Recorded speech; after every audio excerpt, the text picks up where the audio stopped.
John Wall and Bradley Beal are unarguably one of the most dynamic and devastating backcourt duos in the NBA. But while John's skill set has stagnated, Bradley's has improved year over year, and I think finally this year, Bradley has surpassed John Wall as the Wizards' best player. It may sound crazy at first. The first overall pick out of Kentucky with a physical tool set that rivals anyone in the NBA, the double-double machine, the ferocity, the intensity. But I believe I can put forth a compelling argument as to why Bradley Beal's overall game has surpassed John Wall's and left him the top dog in DC. Walk it like I talk it. Walk it like I talk it. Walk it like I talk it. Walk it like I talk it. Hey, walk it like I talk it. Walk it like I talk it. Walk it like I talk it. Walk it like I talk it. Walk it like I talk it. On a macro level, I see one player that's a volume three-point shooter, but excels at scoring from any range with efficiency. With the other player, I see someone heavily dependent on driving and transition, but still struggles to score from any range with efficiency. So let me break it down. We'll start with John Wall's shooting splits. Perhaps the simplest, but most telling efficiency statistic there is. Shoots 42% from the field, 36% from three, and 71% from the line. 42% from the field is obviously not a very good mark. 36% from three is alright, but far above his career average, and will most likely regress to the mean the more time he plays. And 71% from the line is okay at best, but not great for a point guard. Furthermore, John scores almost exclusively in transition, as the pick and roll ball handler, and in ISO situations. But in all three categories, he's average at best on a points per possession basis. And for those of you that don't understand this stat, it's just basically ranking John in efficiency in these different play types compared to the rest of the league, with 50 being league average, 0 being the worst, and 100 being the best. Amazing that someone that fast and known for tearing up teams in transition is below league average in this type of play. What's really concerning is the fact that he scores all his points only from these three play types. It handcuffs your offense when your best player, or supposed best player, can only get you points in one of three ways, one of which being transition, which you see far less of in the playoff.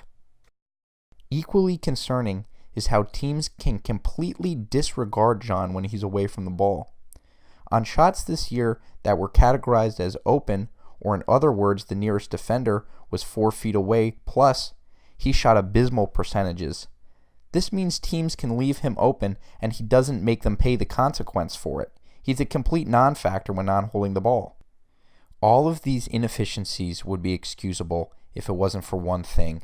John holds the fucking ball so much. He's third in the league this year, holding the ball nearly 9 minutes per game. And all the players around him on this list, above and below, score more points on a per-touch basis. You gotta remember, this isn't the 1990s anymore. John Kidd-style inefficient shooting while getting your teammates involved is not gonna cut it. Your point guard's expected to be a playmaker not only in the passing game, but also in the scoring game as well. And if you want to hold the ball this much, you need to be able to score in other ways than cutting to the hoop. Now switching over to Bradley and looking at the same stats we did for John, we see a night and day difference. 46% from the field, 37% from three, and 80% from the line. 46% from the field is above league average, good for a two guard, and very good for a volume scorer. 37% from three isn't great. He's the opposite of John, where his career average is far better than this season's average and will probably go up the more he plays. 80% from the line is nothing to write home about, but again, not bad. And unlike John, he scores from a variety of different plays. If you just look at the percentage of his scoring that comes from all of these different areas, you see he is a dynamic offensive scorer. He's also a factor when away from the ball, and not only is he a factor, he's a huge factor. He's a great catch and shoot player, and unlike John, he punishes teams when they don't guard him. I'd also like to compare the amount of free throws each player takes per game. John's at 6 and Bradley's at 5. Both are respectable marks, but at first glance, it looks like John's better at drawing contact. This is not true, however, because John drives the ball nearly 50% more than Bradley, but only averages that one extra free throw a game. Similar to the transition stats with John, it's surprising someone with this physical tool set is drawing as many fouls per game as the supposedly frail Steph Curry. When we talk about playmaking ability, I'll make no bones about it. John is obviously the better playmaker, but that doesn't mean Bradley isn't a good playmaker in his own right. For the first few years of his career, Bradley was not a good pick and roll player. He wasn't an efficient scorer out of the pick and roll, and he wasn't a good passer out of the pick and roll. But like I said before, Bradley has improved every year he's been in the league, and his pick and roll games are one of the areas where he now excels for a 2-guard. He averages 4.5 assists per game, which is good for his position, and especially good considering John holds the ball so much. But just watching the game and not even taking the stats into consideration, it's clear